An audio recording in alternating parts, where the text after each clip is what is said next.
This is the Probasco podcast. It is October 3rd, 2024. I am Dr. Claudia Kramer, and I am joined today with Dr. Art Laffer. Dr. Laffer, thank you for coming on the show. It is my pleasure. Thank you very much. So we're just going to get started, and I've already been having a fun conversation with you today, but I'm super interested and intrigued if you could just start off by telling us how you got interested in economics. Well, it's just an amazing miracle if you look around you. I mean, you see all these goods and services, and how did they come to be? It's like physics, like looking at the universe. I mean, look at or quantum mechanics, and I mean, it's just mind-boggling. You're looking at the immune system, and I come from a fairly affluent family, and so I had my luxury of options, and I looked at the economics, and I was just so amazed by it. I just wanted to literally sit there in awe and worship it and study it. I didn't come into economics to use it as a tool to advance my career. I came in, there's an old German phrase, sei in Ehrfurcht vor Gott, stand in awe before God. And my colleagues who went into the PhD programs and did it to make money. It improved their lives. My life, it improved my knowledge and my love of the miracles of the universe. And economics is one of those wonderful miracles. I mean, it's just amazing how all those little teeny tiny incentives create this incredible world of prosperity. That's my sort of motivation. I'm a student of economics, not a user of economics to control other people. I think that's amazing. I would agree with you, and I had a somewhat similar experience. I didn't know economics was a discipline until I got to college. And then as soon as I took my first econ class, I was like, this explains everything. Exactly. And that's exactly what I wanted to be, and I consider myself a student of economics. It's wonderful. And, I loathe the thought of having to use it as a tool because, I mean, who really thinks they can outdo natural evolution of things? The markets develop and they create all sorts of things. And how do you think you're so much better than that market that you can stick your little finger in there and change it this way? Now, I'm not adverse to if someone's got a big green thing growing out of their ear and the last 2,000 people that had that big green thing died, using a Six Sigma model, maybe I would remove it with surgery. All right, but bottom line is there are very few things in economics I like to interfere with. I'd follow Reagan's advice all the time is don't just stand there, undo something. Get the government out. Don't put more government in. And if you look at my colleagues like Janet Yellen and some of these others, and I know them all, Austin Goolsbee and all of them there. I've known them all from graduate school on. And they all want to mess with the economy, and they want to sit there and cure it and do this, that, and the other. No, stop. Get your stinking monkey paws off my economy and let it solve itself, which is what the economy really can do. Again, I think we're in agreement here. I think it's an important point. I often have to talk to my students about not doing something is doing something, but also we usually need to undo or reverse course in a lot of areas in 100%. which policy's been generated, and then you can see the consequences of it, and a lot of times it needs to be undone. Yeah, and what you just said is not doing something is as important as doing something or undoing something. I mean, when you're in government, which is my first government stint was in 1970. I was George Shultz's right-hand person in the Nixon administration there. I was the chief economist at the OMB when it was formed, all right? You sit there and look at that. You don't have a chap say, excuse me, let me think about this policy. We'll do some research, and 4 or 5 months from now I'll come back and maybe with some ideas and no, you got to do it that day. And Yeah, so I want to tie in, so you're coming out of grad school, you get hired at the University of Chicago, but my understanding is you immediately took a leave of absence. I did. And to work in government. Well, no, not in government. At Brookings. At Brookings. Yeah, I went with my senior professor, Emile Desprez, to Brookings. Okay. We were doing a paper on international financial intermediation, which was the topic of my dissertation. I was his favorite student. Of course. Of course. So he wanted me to come with him, and I really wanted to go, and I loved Chicago, and I didn't want to disappoint. Of course. But I asked them if I could take a year off, and if not, I would have to decline the appointment. And okay. They said, you can take a year off. And so how did that time at Brookings and then going to Chicago, how did you think that shaped your interest, your research areas, and then, of course, future developments, which we'll get into? Yeah, well, I've always been sort of incentive-based. Okay. I mean, incentives hit me as being intuitively pretty clear in that. And when I went to Brookings, I was able to see all the other views of economics, which is what I'm going to talk about tonight, by the way. Okay. All the Keynesian model, socialist model. And when I was at Stanford, I took Paul Buran, who was the only Marxist professor in the U.S. at the time. He and Sweezy did that book.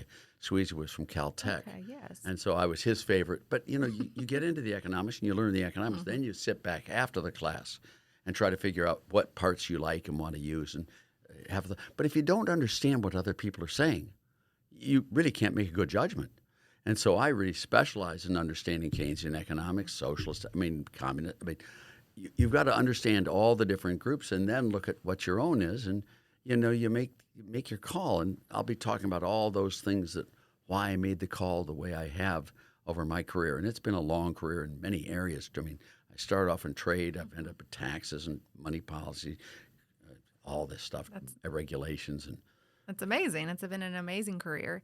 So in the 70s, I'm told we were all Keynesians, right? That's what Nixon said. Yeah. So when we're looking back and we're doing kind of history of thought and understanding the kind of evolution of economic thinking, you're writing at a time you're really solidifying kind of your career and a lot of your thinking during a time in which apparently we're all supposed to be Keynesians. What was that like? We all were, by the way. Okay. Let me just give you an example. In 1944, 44. Okay. the highest marginal income tax rate was 94%. Now, can you imagine? Now, just you giggle, and I see you smile, and you're right to do that. But back then, it passed the House quite easily. It passed the Senate quite easily, and President signed into law. No, what's wrong with that? There was no pushback anywhere. Now, the difference between the liberal and the conservative back then, the conservatives say, hey, I'll go with 94, but I won't go with 99. Okay. And the liberal would say, yeah, and I won't go with 89 because you're just fat cat rich people. There were no incentives. There were no understanding that tax rates change people's behavior. None of that. Like the Laffer curve. I didn't invent the Laffer curve, for goodness sakes. It's been around for thousands of years. It just hadn't been used. So why hadn't it been used? Where'd it go? You've got to ask them. Okay. Not me. I'm a mathematician. I do if you look at my international trade book or any of my books, it's all math. I developed the Laffer curve as a pedagogic device to have my students understand what I'm. If you raise taxes to 100%, how much would you work if you earn nothing after tax? None. Now, if you at 0%, what would be the tax revenues there? None. If you raised it from 0, 1, 2, 3, you get revenue. If you lowered it from 100% to 99, it's a pedagogic device. It's not meant to be the truth. It's to show that there are two effects tax rates have on revenues. One, very simply, is the arithmetic effect, which is obvious. If you raise tax rates, it's very clear you're going to collect more revenue per dollar of tax base. That's obvious.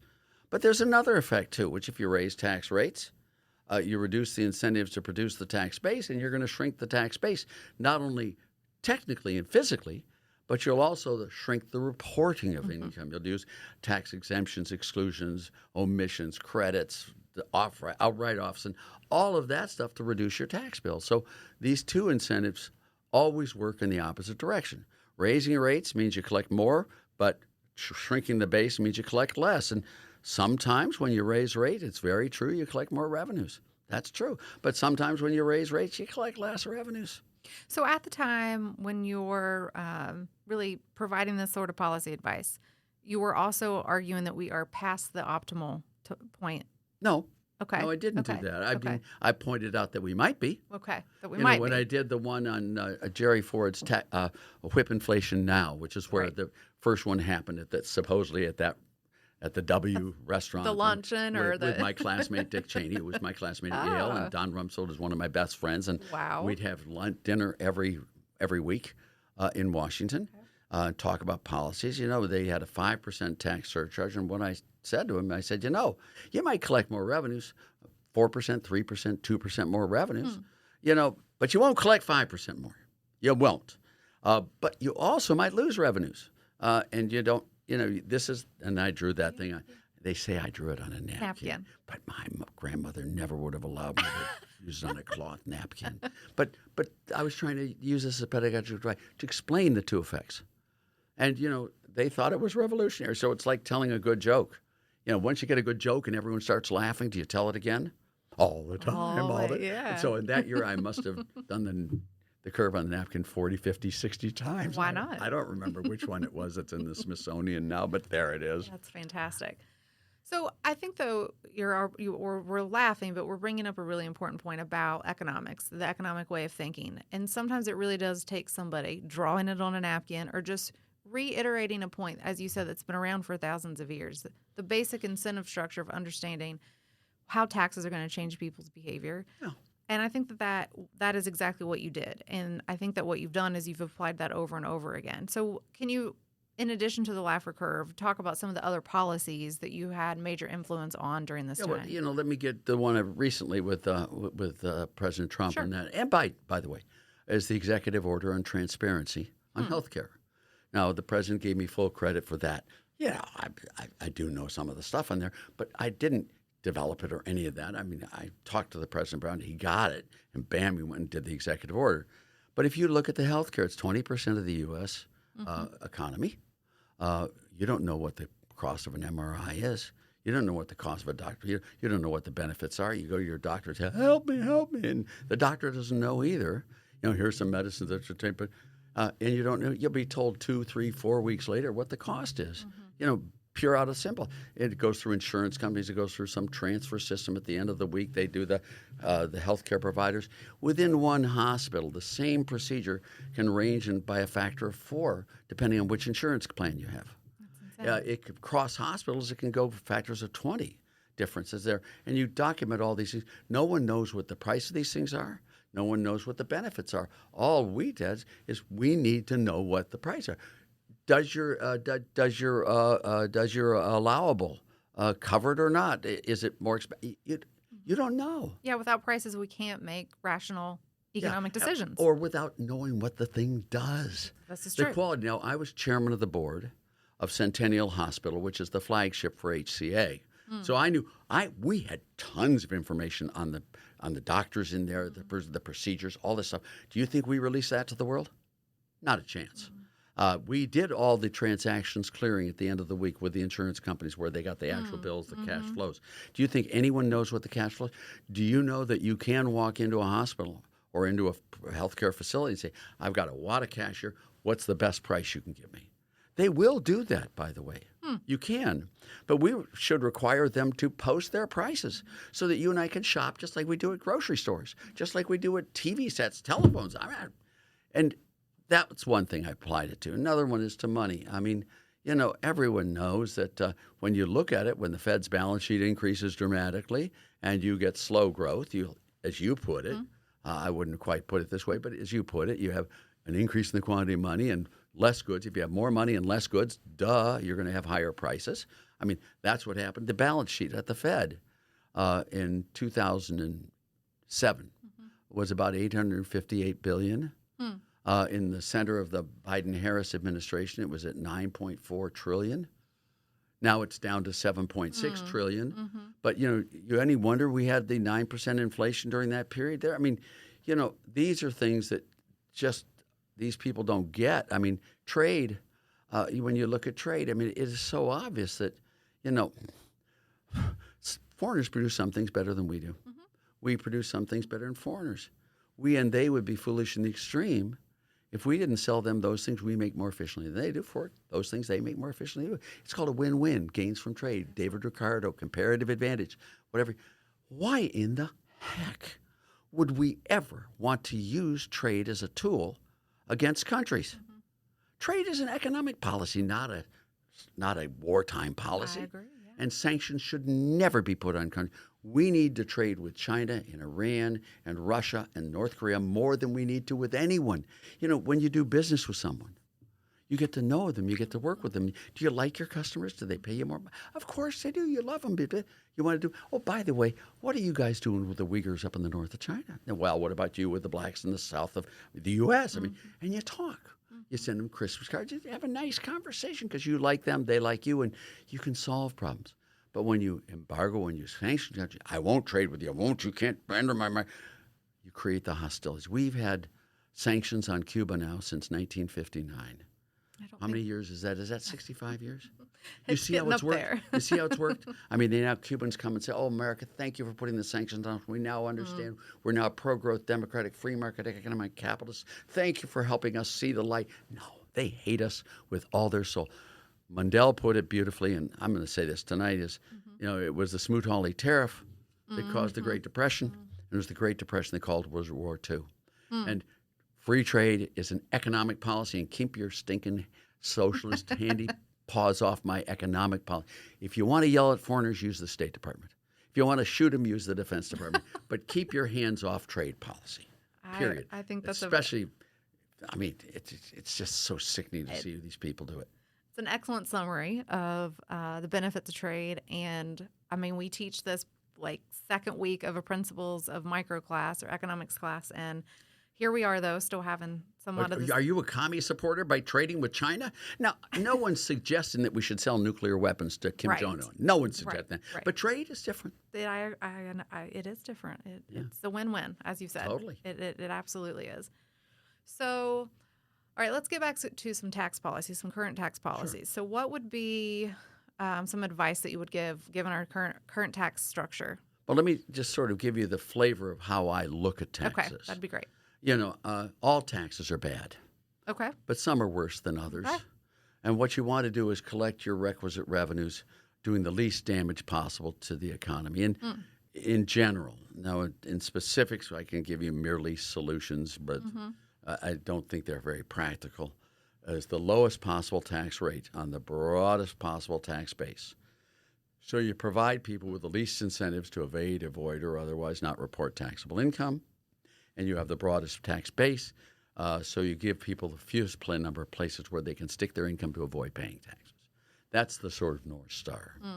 What I do is I take that as my North Star and then look at legislation and ask myself, does that legislation move us towards the North Star or away from the North Star? And based upon that movement in which direction, I make the judgment as to whether I like the bill or don't like the bill.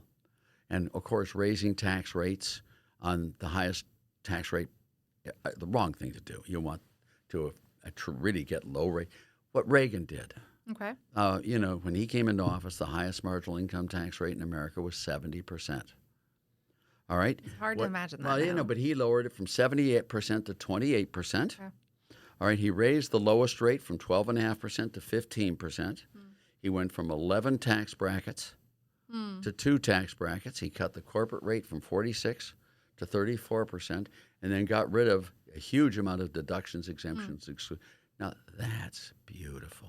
So explain why that's beautiful to those because of us. Because it moves right towards the low-rate, broad-based flat tax. By reducing those highest incentives, you increase the after-tax return to those people proportionally much, much more than you do it to the lowest people. If a guy's being taxed at 99% and you drop that to 98%, his after-tax return goes from 1% to 2%. That's a 100% increase in incentives to work for a 1% reduction in the rate in revenues. It's far better to doing that than it is at the bottom to lower it from 1% to 0% because now his incentive is 99%. Now it's 100%, a very small increase in incentive, and 100% reduction in rates in revenues. So you always want to move that there as long as you don't want to know what the net elasticities are, and we don't know what they are. Yeah. So based upon just looking at factors in the marketplace, you really want to assume that everyone's elasticities are the same because there's a huge hyper accentuation of the damage done by taxes the further you get away from the optimal tax. In other words, if you go from 5% tax to 10% tax, the damage done by 10% tax is like 7 times as much as 5% tax. Yeah, that's interesting. And you got, but that's welfare economics. And so that's why I do it that way, and that's why I do it there, and that's why I love it. And that's why we were so successful with Reagan, by the way. I mean, everyone wished it were Reagan. He was elected with 49 states in 1984. Not too shabby. That's not too shabby. People loved him. In fact, they even elected, for goodness sakes, George Bush as a follow-on because he wanted to, not realizing that George Herbert Walker Bush was about as bad as any Democrat and not nearly as good as lots of Democrats. I mean, what a loser. You don't mind me saying these things, I hope. Of course not. Good, you okay. Speak freely. Yes, I do speak freely, as you probably know. Which is good. I think that's part of your charm. Well, there are some things you don't want to speak freely about because they're really not. But This type of stuff you can Tax do. policy is important to speak And freely. everyone knows I'm making fun. This is true. Not. It's important because all of us have to confront paying our taxes Yeah. and at some point in your life. And so this is an area that affects everybody. Yeah. And you explain it in a very, I think, clear and Well, thank you. effective way, which is and you're cutting through the noise that sometimes Trying to. right now we hear a lot of noise in the political process, and I think it's important to understand the economics of it. Yeah, and the trouble is so many economists try to do the other way around. That's why I've never taken a job. I had that one job in the White House in 1970 to 72. I guess, 54 years ago, I've been going to the Oval Office now.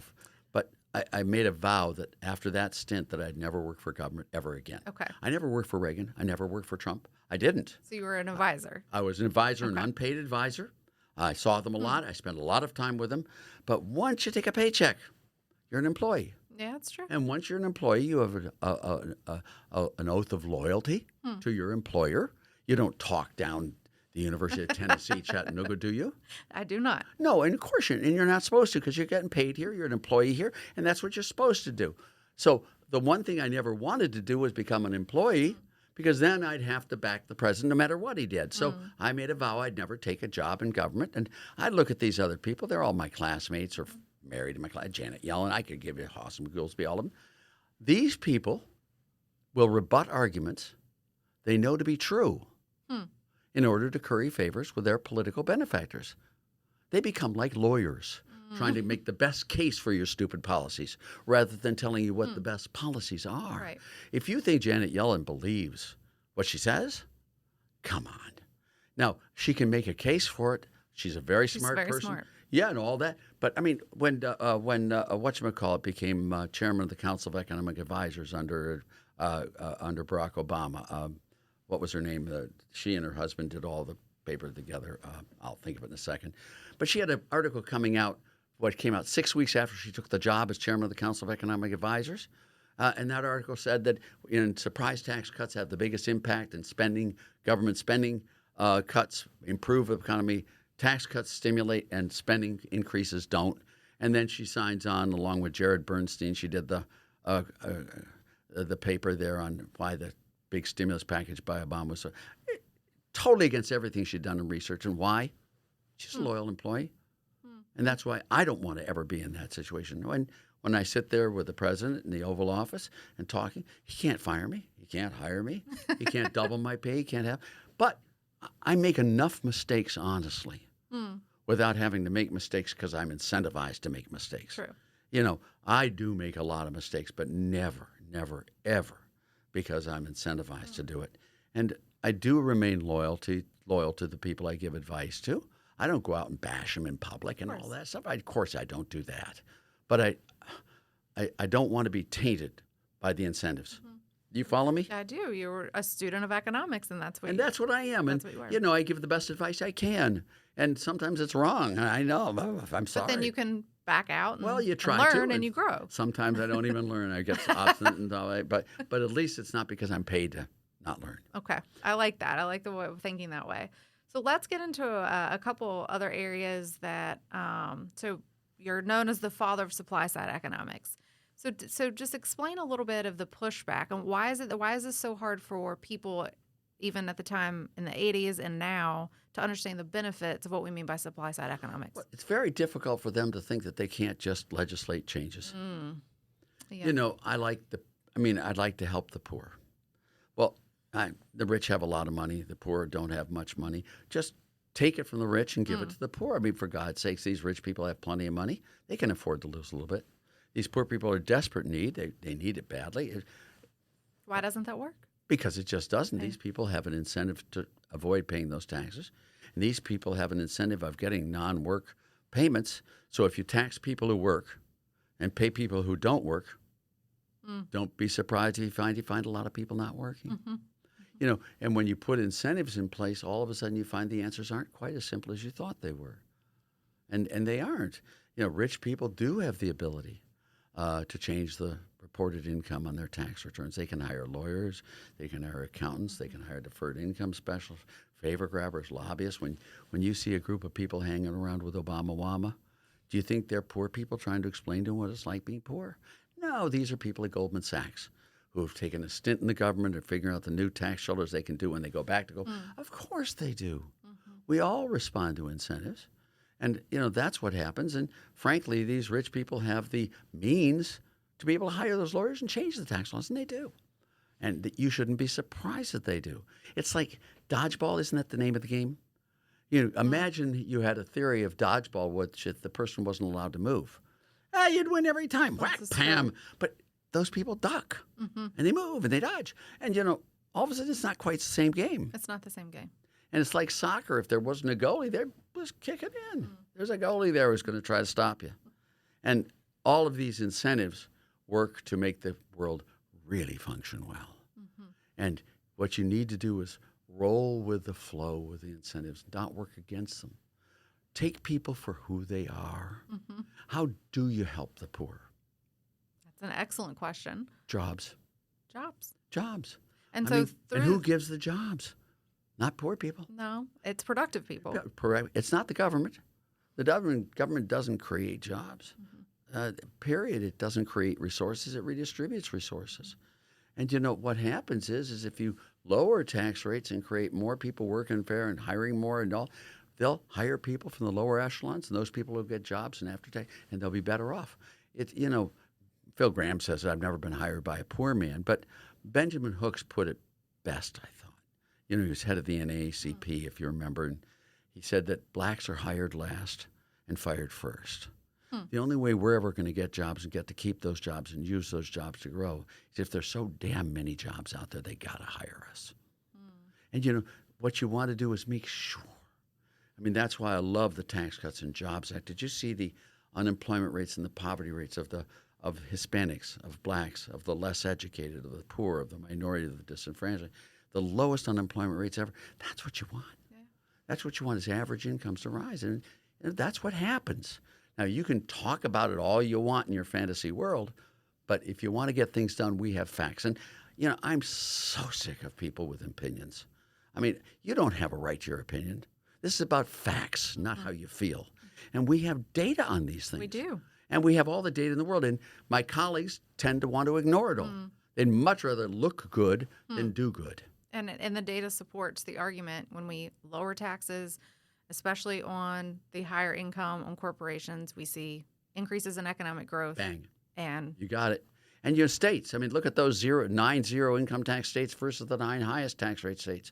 You can see the complete, it's growing like mad. My book, The Wealth of States, which 2014, that looked from a 30,000 foot. What happened to those 11 states that adopted an income tax since they adopted? Cremo. They're the worst state performing states with a few exceptions. Very few exceptions. Look at the 9 states with no income tax versus the 9 states that have the highest income taxes. Look at property taxes in downtown Detroit, upwards of 20% rates. Right. What do you think the value of that property is? Nothing. Right. Property taxes destroy the value of property. And by destroying the value of property, they have ruined more states than you can imagine. They were the unindicted co-conspirators for the Great Depression. The Dust Belt was all caused by property taxes and raising income taxes. 20 states put in an income tax in 1935 to 1937. How stupid. Have you ever heard of an economy being taxed into prosperity? No. No, it's sort of dumb on the face. Have you ever heard of a poor person spending himself into wealth? Hello? No, me neither. Thank you. I'm just so nice to be with a fellow traveler. But my colleagues, and all of my colleagues, and I went to graduate school with them. I got better grades than they did. Just little rivalries coming here. But the truth is, my colleagues, they don't make sense. Okay. So they think that people save because their incomes are high. People save to make an after-tax rate of return, period. People don't work because they're jobs. People work to get paid after tax. And it's a totally different way of looking at the world. So you mentioned and compared and contrast with your current colleagues. And so for future generations of economists, students who are in PhD programs, undergrads who are thinking about going into PhD programs, what advice do you have for them? Well, let me put it right to you. Okay. Teach price theory. Okay. Teach price theory. Teach price theory. And if they don't get price theory, flunk them out. After they learn price theory, teach them pure trade theory. Pure trade theory is the location model. and then teach them state economics. The neat thing about states is you do have migration of labor. Mm-hmm. For example, we talked a little bit earlier about our upbringing, and what state is the state that has one of the largest increases in real income per capita? And what state has one of the biggest declines in real income per capita? West Virginia has the biggest increase in income per capita of almost any state, and Nevada has about the biggest decline. Why? Well, everyone's leaving West Virginia, and all income's leaving West Virginia, but the income is leaving a little bit slower than the people are leaving, so therefore it looks like the real income's growing. What you have is the numerator and the denominator. Yeah. Both are in. Yeah. Nevada is the opposite. You're attracting so many low-income workers there because the casinos and all that, jobs and service personnel, et cetera, that real income, because the denominator is growing so fast that even though the numerator is growing really fast too, it looks like really. That's fascinating. You cannot use real income per capita in state economics. But it's the perfect tool, it's the perfect measure in international economics because we assume and we basically experience mobility of labor is not quite the same. You follow the difference? Yeah, absolutely. This is what I'd like your students to learn. Okay. Price theory, really rigorous price theory. The math, it's really easy math, but get the math. Have them lose pure trade theory. Okay. Oh yeah, do all of that stuff. And international economics is really, and I don't mean the whiffly waffly. Blah, blah, blah. I mean this hard stuff. Why do people trade? What is the trade deficit? Is it a bad thing? No, it's a capital surplus. Which would you rather have? Capital lined up on your borders, trying to get into your country or trying to get out of your country? Which would you rather have? If the capital's coming into your country, you're going to run a trade deficit. What was that one thing that happened on January 1st, 1983, when Reagan's tax cuts took effect? The trade deficit exploded. Which people don't like. Which they say they don't like. They but say of they course, don't like. Everyone wanted to move their factories to the U.S. because that's where the action was. Unemployment rate went down. We created 20-some million jobs. Is that not good enough for you? That's amazing. I think that it is important to remind people unemployment rate went down, economic growth And the increased. trade deficit went way up, as it should. Yeah. I think a good example of that, too, is like we go to the grocery store and we buy the groceries and we leave our cash, but we're not – are we in a trade deficit with them? Like it's a weird, right? No, So you're when you right. think about like at the individual level and somehow we lose sight of the individual logic. And then we think at the country level, all that goes out the window. And especially when you misname things. Trade deficit. There we go. If you called it the capital surplus, do you think they'd hate it as much? I don't think so. No, I don't think so either. So the use of names also spills over into the sort of the cognitive like and dislike. I don't like deficits. I like things. I like surpluses. You get a machine in Japan that's losing money. You move that machine down to Tokyo Harbor, you unload it on a ship, you send it over to the U.S., you offload it, move it to Colorado where it's now making a lot of money. By putting that machine on a ship in Tokyo Harbor, that's called a Japanese export, a Japanese trade surplus. By offloading that machine in the U.S., it's called a U.S. Import, a U.S. trade deficit. And yet we have now the machine as capital. They have lost the machine as capital. And we're productive with it. We're productive with it, and they weren't. Yeah. And the owners of the machine like it a lot better. Okay, so price theory, trade theory. I like this. Well, those two, I mean, the most mathematical parts of economics are where you really want to go, where you can focus on incentives and focus exclusively on incentives. People like doing things they find attractive, and they dislike doing things they find unattractive. And government policies can affect the attractiveness. For example, if you tax something, you're going to get less of it because it's less attractive. If you subsidize something, you're going to get more of it because it's more attractive. You can see that same thing is true with monetary policy. People don't like inflation. Yet, where do you hear anywhere where the monetary policy that stops inflation causes recessions? Everyone says that. Oh, the Fed's way too tight.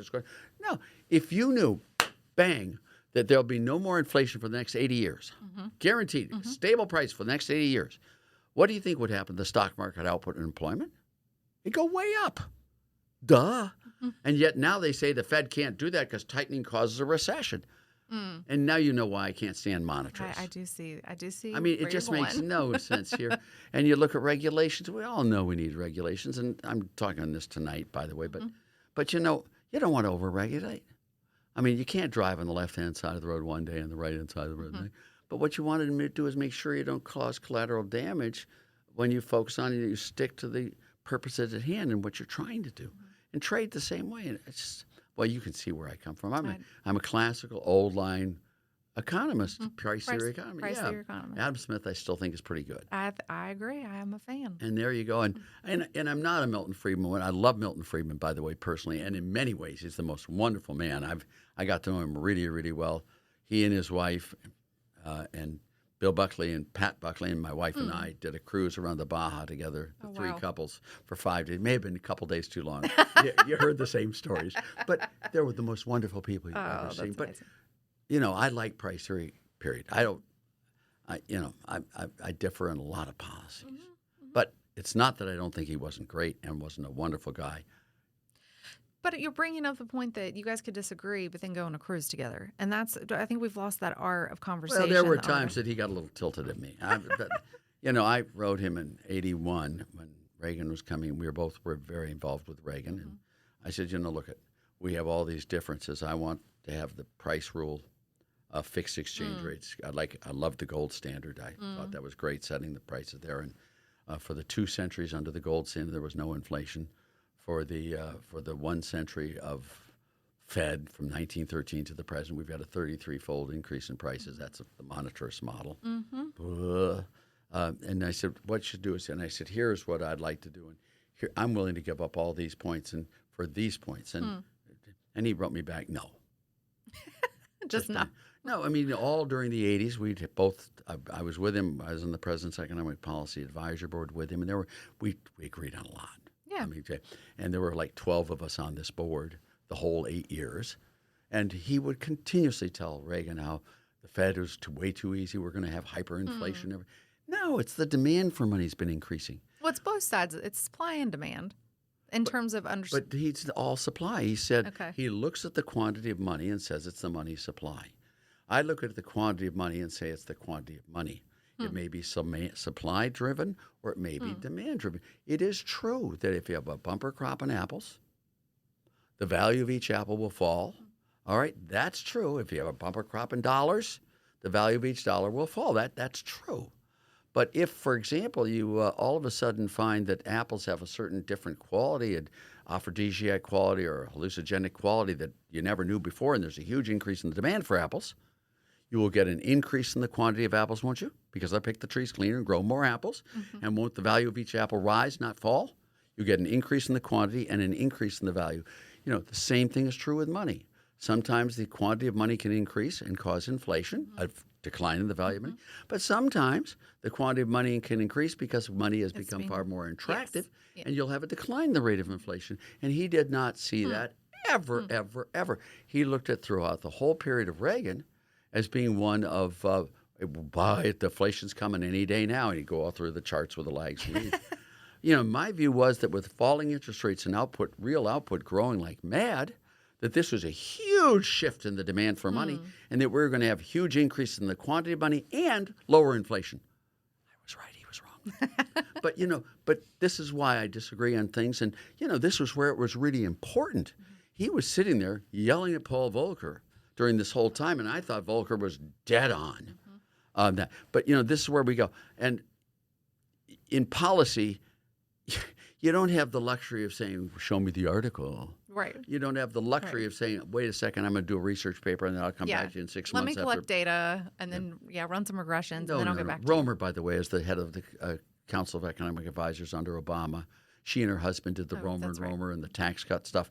The exact opposite of the policy she supported was shown in the academic world. The American Economic Review lead article, no less. The tax cuts really stimulated the economy, and spending increases hurt it.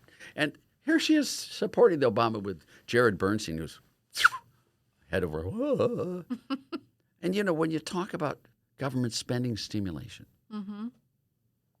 the neat thing about economics that you do understand is that it's scalable. If it's good economics, it works in China, 1.4 billion people. It works in the U.S. with 365 million people. It works in Luxembourg with 4 people. It's nice. Trying to explain something to someone with the U.S. economy, for example, government spending stimulates the economy. You try to follow the T accounts. There's not a chance. You got credit default swaps. You got Chinese trade deficit. All these things happening in regional banks. No way of following the T accounts. No way. But the neat thing about good economics is it allows you to explain it in a different scale. For example, if it's good economics in the U.S., it's good economics with an economy of two people.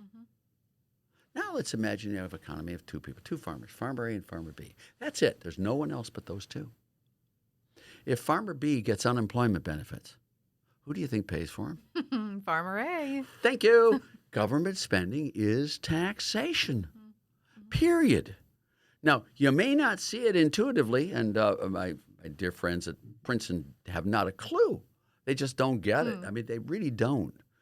They think government spending that hires people and government No, I'll go through that tonight too, just to show you that it's not right. That's the way it works. It's bad. It's the Slutsky equation, which no one knows anymore these days. Yeah, unless you're in grad school. And you know it for an hour. That might be true And for the exam. you forget it there. But you know the income effects of a price change always net to zero. But the substitute effects aggregate. Well, I'll go through that too tonight. So 2 criticisms. I'll let you decide if you want to talk about them both or if you want to pick and choose here at the end of understanding criticisms against supply side economics. I think currently we hear we're not going to be fiscally responsible. The U.S. is running large government deficits. If we cut taxes, that's going to make us more fiscally irresponsible. And then the other side of it and the other criticism is, of course, it's going to increase income inequality. So I'll let you decide if you want to tackle. Let me do the first with you. Okay. I mean, we did the Tax Cuts and Jobs Act. And have you ever looked at those data carefully? I mean, I have. Really carefully. It was passed on December 13th, 2017. All right. And if you look at the 2-year period, including the fourth quarter of 17 through the third quarter of 19, if you look at that period and you look at what the results were versus the prior 2-year period, it was exactly the same. Tax revenues, federal tax revenues increased dramatically. They increased by far more than they had in the prior 2 years. Okay. Now, tax revenues, corporate tax revenues did not rise. Okay. But they fell down sharply. Okay. But other taxes rose more than to offset that, which is what you'd expect. And they did. The tax cut paid for itself in the first 2 years. And then if you look at the economy, the U.S. economy in the 2 years prior to the passage, prior to the fourth quarter, had been matching quarter by quarter the European Union. Both growth growing, right? Wow. Just exactly the same. And after the Tax Cuts and Jobs Act passed, it diverged where the U.S. grew much faster than the European Union. Now, they went down. We didn't go up much. Okay, they did go. But we didn't go down. Yeah. And so by the end of the 2 years, the U.S. real GDP was 2.5% higher than it would have been had we grown at the EU rate. Now, both those things tell me I've got some evidence there to suggest that it really did stimulate the economy. Tax revenues did go up, not down, and they did. And poverty on the poor, the minority, the disenfranchised went way down. What happened to Hispanic unemployment rates?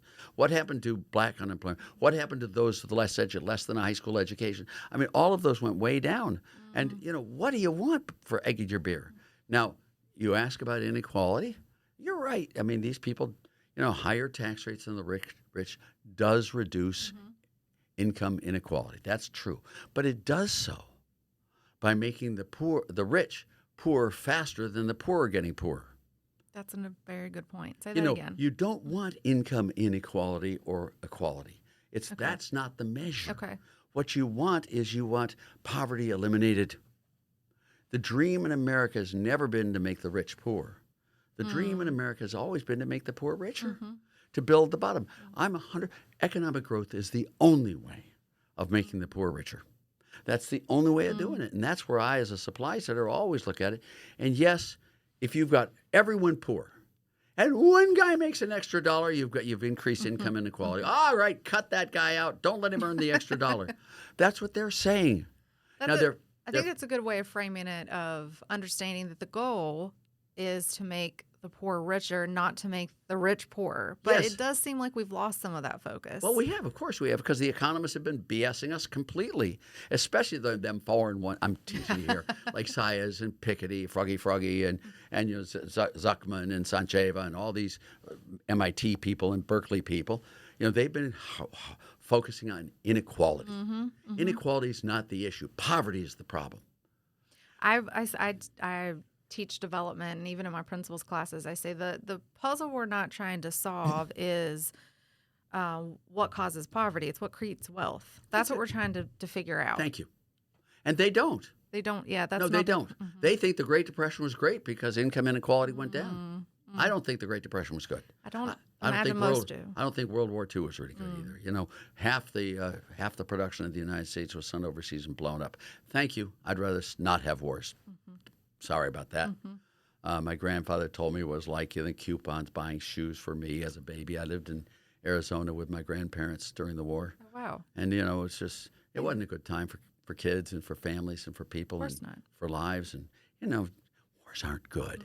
Wars don't create wealth either. That's another No, one of those. but poverty creates wars. Mm-hmm.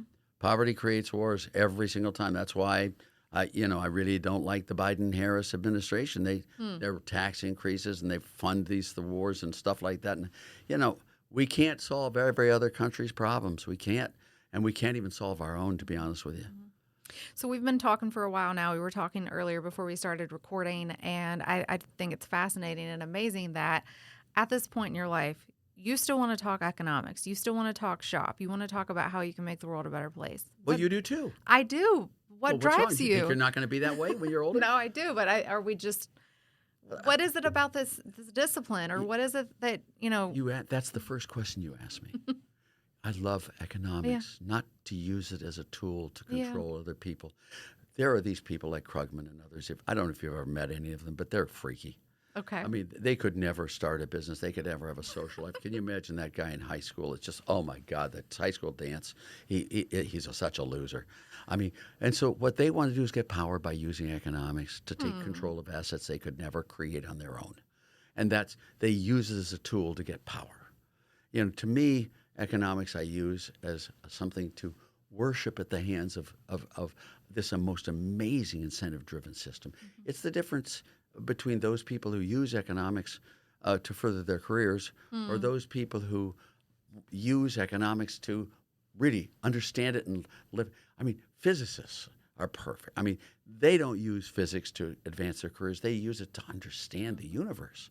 And when you look at some of these things in physics, and I read nonstop in physics and math and geology, I mean, that's what I do as my hobby. I mean, it's awesome. It's just awesome. Read the series, the Sean Carroll series on physics. I mean, it's just amazing. I mean, what we do and what we know in the math there. I mean, it's, hello, this universe. Read any of the recent stuff on it, the immune system. I mean, my daughter, I have 6 kids. And number 4 got 2 years ago got diagnosed. She's 50 years old. She got diagnosed with 4th-stage metastatic melanoma. I'm sorry. No, she had 15 weeks to live. But because of Operation Warp Speed and all the research done on mRNA through the vaccine development system in 2020, we had a working vaccine by December, and we started the research in March. I mean, 7 years we got the vaccine. Because of all the mRNA, they developed something called Opdualag for the immune system to hyperactivate T cells and B cells to go after metastatic melanoma. My daughter has now lived 2 years. The tumors are shrinking like mad. The one they took off the back of her neck, this huge one there, are lymph nodes. They had tumors there, one in the abdomen there. All of them are shrinking. She's living, and she's fine. The symptoms are Jimmy Carter. Yeah, Jimmy Carter. Jimmy Carter moved into hospice, what was it, 6 years ago? I think I think it's 7. Yeah, do you know why? So I know that he's had access to different immunotherapies that were not. Well, guess what that was? That was metastatic melanoma. Okay, 4th stage. He was moved into the hospice because he was going to die. He had 15 weeks to go in the hospice, and they tried the Opdualag on him. MD Anderson in Houston. Okay. That's where my daughter went, and all that. Boom. He moved back out of the hospice and back. And you don't think this is a miracle? Do you study this so you can get richer? No. If you do get richer, I love it that you get richer. That's the byproduct. That's the of helping byproduct of people. love. And I love this stuff, and that's why I study it. And I really do study the immune system. I do study geology, really seriously. I do the math. I like Penrose, is my favorite physicist. I mean, I love the math there. I love all the Sean Carroll series. I mean, look, I couldn't be a PhD one, but my nephew is. He's a PhD at the Institute for Advanced Studies, Wow. and the Einstein Institute. He was there, a Oh, tenured wow. professor. He's now at Virginia doing high energy physics. I mean, we've all done. My family's got a PhD. We're sort of stupid on PhDs, but it's because we learn something, kids. We love it. And the more I understand about physics, the more I understand about economics, the more I understand about immune system, you sit back and are in awe. In all. And, don't mess around with it unless you really know what you're doing.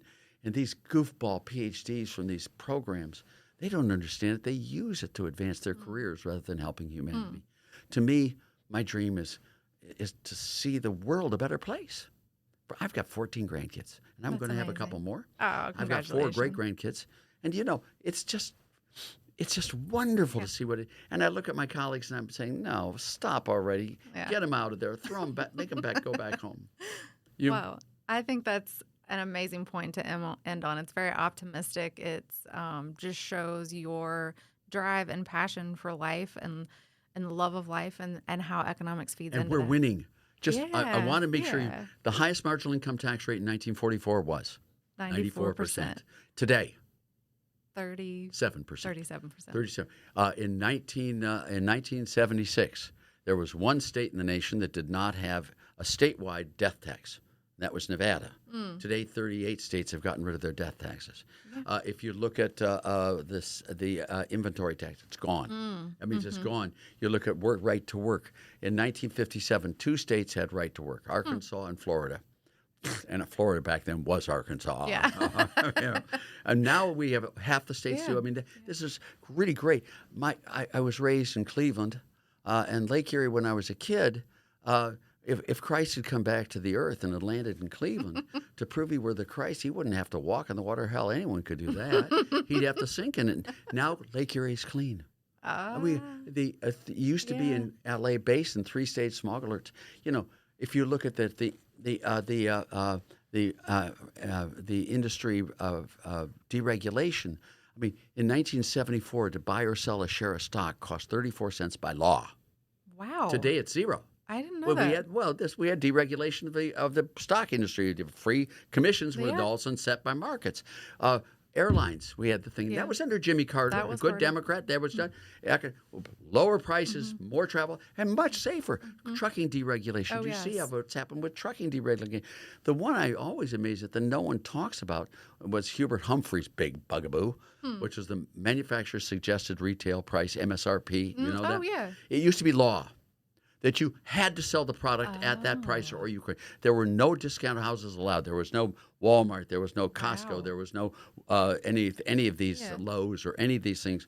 They got rid of that regulation. And now look at the blossoming of all the discount houses. Competition solves things. Economics is beautiful. It's wonderful. And we're winning. They're losing. Thank God the world's getting to be a better place. Thank you, Dr. Art Laffer, for those comments, and I've enjoyed our time together. My pleasure. Thank you.